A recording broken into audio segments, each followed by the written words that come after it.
and welcome to Round Robin. I'm your host, Robin McCormick with the City of Hampton, and today we're going to talk about controlling Christmas chaos, especially with the kids. My guest is family consultant Alvian Lyons. Welcome. Hi, good morning. Thanks.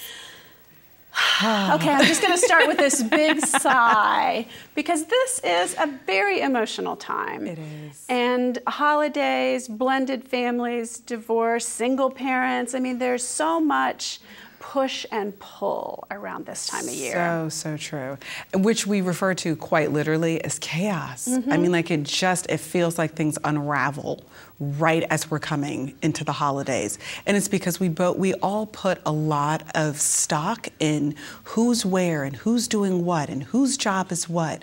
And it's that stress thing that we've talked about in previous segments in response to the holidays. Right. But this is unique, particularly to the stress that happens at the adult level and how it affects the kids when we do that. So we really have to be a little bit more mindful about what it is that we're doing because it ruins the holidays for the kids. Yes. So yes. If all they're worried about is keeping calm parents or shielding themselves from the chaos, they're not having a good holiday. Not at all. And then they feel like they have to put on the happy face. You know, I have to appear to be okay. But the truth is I'm really not. And as much as they want to enjoy the holidays and be excited about it the way that their peers may be, who have a little less stress because there may not be unique circumstances in their households, it's really hard to be able to get to the point that you can enjoy it because you really are dreading what this is going to mean between your parents, particularly if we're talking about divorced families or blended families. Whenever you have a unique situation, there are different lenses that have to be considered. And it's not to say that in those unique situations there's always conflict, because there's some families who do a fantastic job at being able to do that. But there are others that just allow too much of what's going on at the adult level to really begin to affect the children. So we want to break it down into a simple acronym, and we're going to use the word chaos for that acronym. This doesn't bode well, does it? I mean, we're avoiding chaos. Yeah, and we really want to avoid that chaos. So we really have to be clear about a few things. So we're going to start first with the children. Understand that Christmas is for the kids. It's not about you. It's not about me. It's not about the fact that our marriage, our relationship didn't work out the way that we had planned to. It really is about the kids. We have to make sure that we don't allow what's happening between us as adults to really steal the thunder of the holidays away from our kids. It is not the opportunity for us to prove which one of us is a better parent. That's not what this is about. This is not the opportunity to see which one of us can outspend the other. I want to talk about that a little bit because I think that is a part of the picture that if you have this tug of war and if it is about the kids and it's a little bit of a materialistic time, I think sometimes it is, that's easy to throw that on. I'm going to win, or the kid's going to love me more because I spend more. So what we need is 2 Xboxes. At $400 a pop is ridiculous. Like we're doing things to ourselves that are unnecessary, and our kids, quite frankly, don't appreciate it the way that we wish that they would. You cannot buy love where a child is concerned. You could buy their excitement, but you cannot buy their love. And all too often, we trade off the excitement as if it means the same thing as love. But really what kids want is the constant structure, the knowing that you're there, the knowing that I can count on you, being able to communicate well with you, that you don't get so caught in your stuff because of what dad did or what mom did, whichever parent that may be, that we could still have a conversation and I don't have to demonize the other parent in order to connect well with you. Because kids pick that up very quickly, that the only way that you and I get along is if I'm talking badly about mom or dad, whoever the opposite parent is. So I feel like in order to show my loyalty to you, I have to be disloyal to them. And that's something we are doing at the adult level. No child should feel obligated to do that. Now, that's not to say that the other parent might not have done some stuff that is worth really feeling a particular way about. Go talk to a grown-up. Absolutely. Share that frustration with someone your own age. Absolutely. But it's not about creating this nasty little experience that's creating just conflict between us in small but meaningful ways, because we're creating division in places that there really could be connection. But because we can't get past our stuff at the adult level, it seeps down into the child level, and then the children feel like in order to be able to create relationship with you, I have to disengage from the other parent. And it can happen at both households. So they just literally feel like a little ping pong ball going back and forth, and it's not fair. Right. So we have to remember that during the holidays in particular, and quite frankly, across the board if we're a blended family, that you have to make sure that you don't create that environment where your kids feel like they have to do that. It's just not fair to your kids. Then we want to make sure that we approach, when we get to the A, we have to approach things a little differently when we're co-parenting. You have to make sure that you don't get so caught in what they did last time that you approach them with that same negative perspective that you did last time. Thank God that we all change and we all grow in different kinds of ways, and we grow in unexpected ways at unexpected times. But very often we get so caught up in who somebody was that we can't even see who they are now. And as adults, we change. We're not the same person that we were last year. We may have personality traits that remain the same. We respond similar to certain kinds of stimuli, but we're not necessarily that same person. So don't assume when you're dealing with your partner that you have to approach it the same way you did last year, because if I don't put my foot down, this is what's going to happen. Well, if you approach it the same way you did last year, you're probably going to get the same results you got last year. You've got to be willing to at least enter the experience from a different perspective. To say, you know what, maybe this year it'll be different. I'm not going to purposely make it difficult for you to come get your son or your daughter or our kids.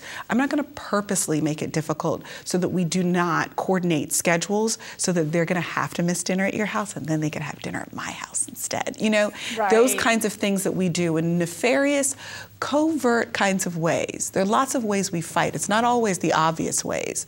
Sometimes it's that passive-aggressive stuff that just, I'm going to be a little late coming from the Christmas play this year because I know they always like to go see the trees, and I hate that I'm not there to do that. So I'm going to purposely take a little bit longer so the kids will end up having to stay with me. There are lots of things that we do just because we want something more for us. We're afraid to have to be alone.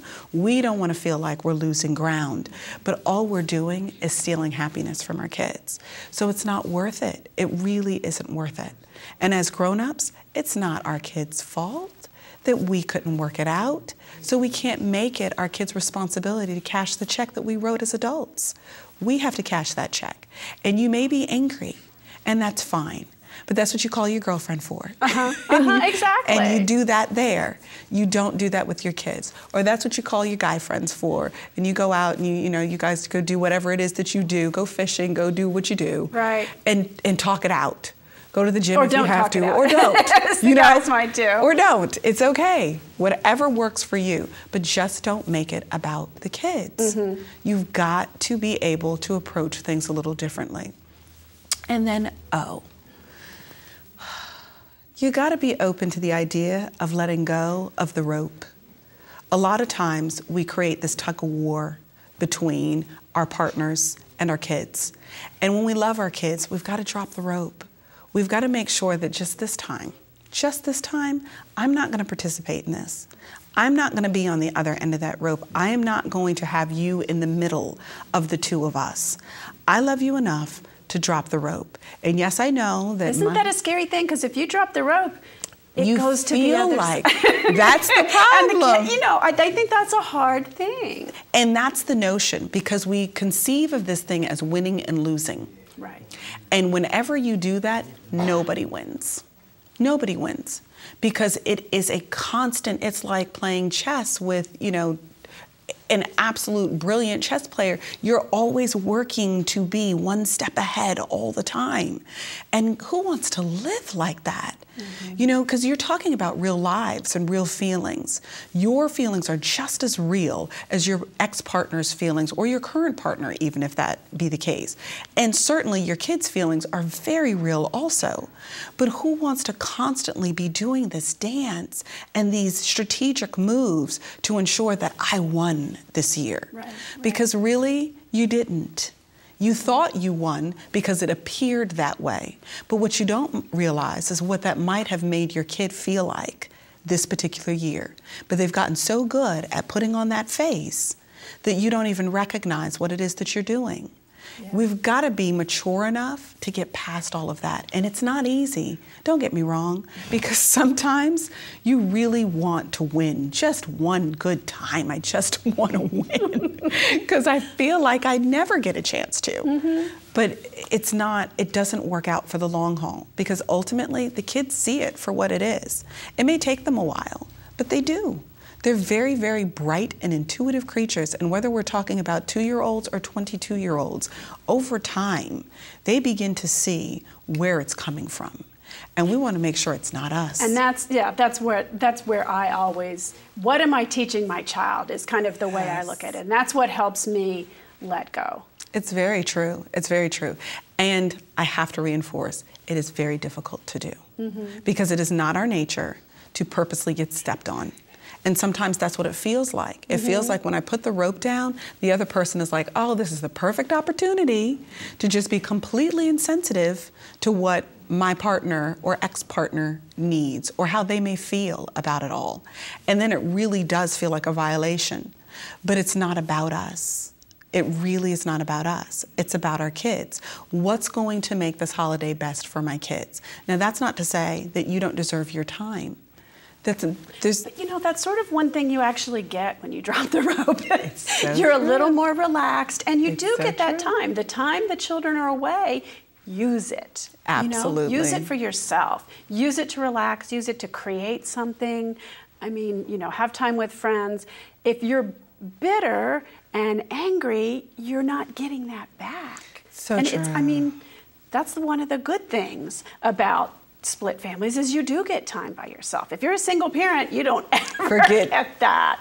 But it's all you. If there's a trading situation and you can de-escalate it, enjoy what you can. That's so true. And it's all a matter of perspective. The reality in life is we don't get to choose the facts, but we absolutely get to choose our truth. And that is how we wove together those facts. I can say 100 things about the same 2 experiences, but it's all based on my story, the story I told myself. Right. You can tell yourself a much better story. Because the kids are gone, you can tell yourself, you know what? Here comes my Christmas gift. I get to do something for me that I've always wanted to do. If it were you, Robin, it could be, you know what, I normally don't have time to sit down and enjoy a book because I'm so busy running from here to there, making sure my kids have everything that they need, prepping for college, getting this, that, and the other, whatever it may be, that it just isn't about you most of the year. Right. But here is this one week that is going to be completely about me. I could watch every movie I want to watch. I could read every book I really wanted to read. Whatever it may be, I'm going to go spend time with my girlfriends. I have not had a chance to see them in years. We're going to set up some time to do that. I'm going to go just pamper myself. Whatever it may be. It could be a walk on the beach in the cold. And that changes your perspective because you're not looking at what you don't have, you're looking at what you do have. And that's what makes us feel rich. That's what the holidays are really about. It's really about that gratefulness for what it is that I am gifted, because believe me, there is somebody who doesn't have a tenth of what you have. Right. And if we just consider the perspective, you can look at things from top down or you can look at them bottom up. It's all a matter of your angle. And if we want to look at things positively, you literally change your entire experience. So you choose your story. Write your own story about it. But don't write a story that's going to constantly reinforce the negative feelings that you have about it. That's not serving anybody well. You're betraying yourself emotionally by doing that. So we have to be careful and more mature about how we approach those issues. And then finally, S. It really is the emphasis of all things. We have to stay focused on what really matters. What do you want these holidays to be about? What do you want your kids to walk away from the holidays saying? What do you want to feel about yourself when it's done? All of those things are the things that really matter. Not how much money you spent, not how many different times you ran from this house to that house, not how much food that you bought, not who made the better meal. None of those things are going to be the things that really are going to matter when it's done. What's going to matter are those things that are far more valuable. How I felt about how I handled the situation, how I treated my kids, how I worked through some of the difficulty, how I treated myself, what I did during the holidays. And if nothing else, when you don't have anything that you think you can be grateful for, go do something for somebody else. Exactly. It's amazing how rich we feel, which seems antithetical because you feel like I need somebody to do something for me and nobody's doing it. When you flip that and do something for somebody else, it's amazing how quickly that selfish desire disappears and how good you feel about yourself. Go serve in a soup kitchen. Realize that the fact that you could come home to your warm house and sleep in a clean bed every single night is a gift. There are other people who don't even have that. Right, and it's something rich that comes from that. You know, our city has so many different organizations that reach out to the community on a constant basis. You can get involved on so many different levels this holiday and give the gift of love to somebody else, even if you don't feel like anybody's giving it to you. Right. So stay focused on what matters. Okay. It's really okay. All very important. And I've forgotten all of the whole chaos initials. You're going to have to be the one that recaps this time. And, you know, we focus this on Christmas chaos, but in truth, it can be Hanukkah, which is, 8 days of holidays, you know. That's 8 days of stress, and Kwanzaa. And there's, you know, any time you kind of reach that big family holiday threshold. It happens. Where there's also ingrained traditions and expectations. It's true. So if we walk back through it. I know the first one, children. Yes, because keep the kids in the forefront. Absolutely. Think about what's best Think for about them. your children. Have a really good concept of what it is that you really need to be doing about all of this, because I'm going to just nutshell a lot that we talked about. Approach the situation differently. Be open to dropping the rope, and then stay focused on what really matters. It all can come together quite beautifully. Imperfect, but beautifully, if we choose to use this differently. And isn't it always imperfect? No matter how hard we might work to think we're going to have the perfect holiday, except for this. Right. It's never perfect. We're not perfect. We're not supposed really to okay. be. It really is okay. But a lot of times we don't give ourselves the license to just let go. Let go. Drop the rope. Relieve the stress. Find a different story. Write a different narrative.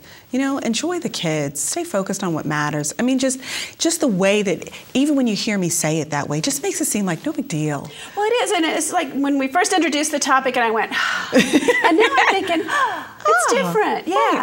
Yeah, look at it differently. Give yourself permission to do it differently, to avoid some of the expectations, and again, to think about why we're here. It's about the kids. It's about relationships. It's not about things. Yes, stay focused on what matters. Okay. The holidays are not about all that other stuff.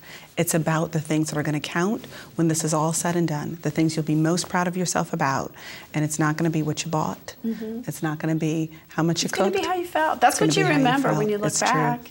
It's very true. You know, moments where, you know, something messed up and you laughed about it, and it's the story that your kids tell every year. Every single year. And they'll tell their kids. That's right. That's the good stuff. And don't worry about winning, because the parent who stops participating in that is the parent who won anyway. Right. That's what you win, is you win for your children. It's very true. Okay. Well, thank you, Alviana. I appreciate that. Thanks so much, Robin.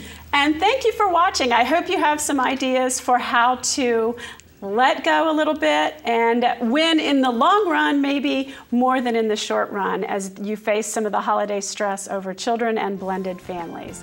And I wish you a happy holiday, whatever your holiday tradition is, and I hope it is a less stressful one. Thank you for watching.